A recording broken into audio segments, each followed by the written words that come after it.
Hello hello hello Smitha മേഡാണോ? Hello hello hello Smitha മേഡാണോ? ആ ആ അതെ മേഡം, ഞാനൊരു ഡീറ്റെയിൽസ് കണ്ടിട്ട് വിളിക്കുകയാണ് മേഡം. ആ ആ എൻ്റെ പേര് ദിവ്യ, ഞാൻ തൃശ്ശൂരിൽ നിന്നാണ് വിളിക്കണേ. അപ്പം എനിക്ക് ഈ ഡീറ്റെയിൽസ് കിട്ടിയപ്പോൾ ഞാൻ കൺഫേം ചെയ്തിട്ട് ചെയ്യാമെന്ന് വിചാരിച്ചിട്ട് മേഡത്തിനെ വിളിച്ചതാണ്. കൂടുതലായിട്ട് നമുക്ക് ഡീറ്റെയിൽസ് ഒന്നും വന്നിട്ടില്ല. സ്മിത 44 വയസ്സ്, 154 ഉയരം, വിധവയാണ്, വിദ്യാഭ്യാസം ഡിപ്ലോമ, സ്ഥലം മലപ്പുറം, ബിസിനസ്സാണ്. ഇത്രയും ഡീറ്റെയിൽസ് നമുക്ക് കിട്ടിയിട്ടുള്ളൂ. ആ മാഡത്തിന് എന്താണ് ഡിമാൻഡ്? എത്ര വയസ്സ് വരെ ആവാം? അതെ മാഡം. അപ്പൊ നമുക്ക് നമ്മുടെ ഡീറ്റെയിൽസ് ഇപ്പൊ മാഡത്തിന് ഓക്കെ ആയിട്ടുള്ളത് ഉണ്ടെങ്കിൽ അപ്പൊ അങ്ങനെ ഹലോ മാഡം പറയൂ. അപ്പൊ ആ മാഡത്തിന് അനുസരിച്ചുള്ള ആൾക്കാർ വരികയാണെങ്കിൽ മാത്രം, മാഡം പറയുന്ന ഡിമാൻഡിനനുസരിച്ചുള്ളതും വരികയാണെങ്കിൽ മാത്രമേ നമ്മൾ ഡീറ്റെയിൽസ് കൊടുക്കുള്ളൂ. അപ്പൊ മാഡത്തിന് പറയൂ, എങ്ങനെയാ, എത്ര വയസ്സ് വരെ ആവാം? അപ്പൊ ഞങ്ങൾ 50 വയസ്സ്, 44 വയസ്സല്ല, 50 വയസ്സ് വരെയുള്ളവരൊക്കെ നോക്കുന്നുണ്ട്. 50 വയസ്സ് വരെയുള്ളവർ നോക്കുന്നുണ്ട്. അപ്പൊ നമുക്ക് ഇപ്പോ കുട്ടികൾ ഉള്ളതാണെങ്കിലോ? ഇപ്പൊ കുട്ടികള് പുനർവിവാഹം. പറഞ്ഞാല് ഞാന് പരമാവധി ഞാൻ കുട്ടികളില്ലാത്തവരെയാണ് നോക്കണത്. ഓക്കെ കിട്ടുകയാണ്. എന്റെ കുട്ടികളൊക്കെ അത്യാവശ്യം വലുതായി. ഇപ്പൊ ബികോം കഴിഞ്ഞു, അവളിപ്പോ പുറത്തേക്ക് പോവാൻ നിൽക്കാണ്. കുട്ടികളുണ്ട്. പിന്നെ എത്ര കുട്ടികളുണ്ട്?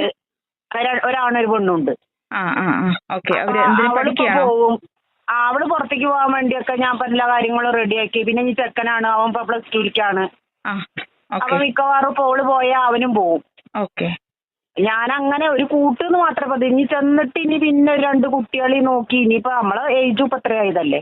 ഓക്കെ. അപ്പൊ അങ്ങനെ ഒരുപാട് വന്നത് ഞാൻ വേണ്ടാച്ചതാണ്. അപ്പൊ മാഡത്തിന് അങ്ങോട്ട് വന്ന് നിൽക്കുന്ന ആളെയാണോ നോക്കുന്നത്? ഇങ്ങോട്ട് വന്ന് നിൽക്കണമെന്നൊന്നുമില്ല. അങ്ങനെയൊന്നുമില്ല. എനിക്ക് വീടൊക്കെ ഉണ്ട്. അതല്ല അങ്ങനെ വേണമെന്നൊന്നുമില്ല. ഇപ്പൊ ജോലി ഉള്ള ഒരാളാണ്, ജോലി സ്ഥലത്ത് നിൽക്കണം, അതൊന്നും പ്രശ്നമല്ല. അതൊന്നും പ്രശ്നമില്ല. നമുക്ക് ഏത് ജില്ലയെ നോക്കണം? മലപ്പുറം മാത്രമാണോ നോക്കണേ? അങ്ങനെയൊന്നും ഞാൻ നോക്കണില്ല. അപ്പൊ ദൂരേന്നൊക്കെ വരുന്നുണ്ട്, തൃശ്ശൂരിന്ന് വരുന്നുണ്ട്, അങ്ങനെയൊക്കെ. ജോലി ഉണ്ടെങ്കിൽ ഇപ്പൊ അവിടെ ചെന്നിക്കണം. എനിക്ക് ചെറിയ കുട്ടികളൊന്നും അല്ലല്ലോ. അപ്പൊ അവന്റെ പഠിത്തം കഴിഞ്ഞാൽ അവന് എന്തെങ്കിലും പഠിക്കാൻ പോകും. ഇപ്പൊ വിദേശത്തുള്ളവരാണെന്നുണ്ടെങ്കിൽ ഇപ്പൊ മക്കളുടെ കാര്യങ്ങളൊക്കെ സെറ്റിൽ ആയവര്, മക്കളുടെ കാര്യങ്ങളൊക്കെ കഴിഞ്ഞു പോയവരാണെങ്കിൽ ഇപ്പൊ മാഡത്തിനെ അങ്ങോട്ട് കൊണ്ടുപോവാണെങ്കിലൊക്കെ നോക്കുവോ? അങ്ങനെയൊക്കെ ആണെങ്കിൽ ഞാൻ ആഗ്രഹിക്കുന്നുണ്ട്. ഇവിടുന്ന് പോയിട്ട് പോകണമെന്ന് ആഗ്രഹിക്കുന്നുണ്ട് ചില സമയം. ഓക്കെ. വീട്ടിലുള്ളത് നല്ലത് വന്നാലോ അല്ലെങ്കിൽ നമുക്ക് നാട്ടിലുള്ളത് നല്ലത് വന്നാലോ നമുക്ക് തീർച്ചയായിട്ടും നമുക്ക് കോൺടാക്ട് നമ്പർ കൊടുക്കാം. Okay madam. ഞാനപ്പോ ഇത്ര ഡീറ്റെയിൽസ് ക്ലിയർ ആയിട്ട് അറിയാൻ വേണ്ടിയിട്ടാണ് ഞാൻ വിളിച്ചത് മാഡം. നിങ്ങളിപ്പോ എവിടെയാണ്? എന്റെ സ്ഥലം തൃശ്ശൂരാണ്. പേര് Divya. Okay madam, thank you. ശരി.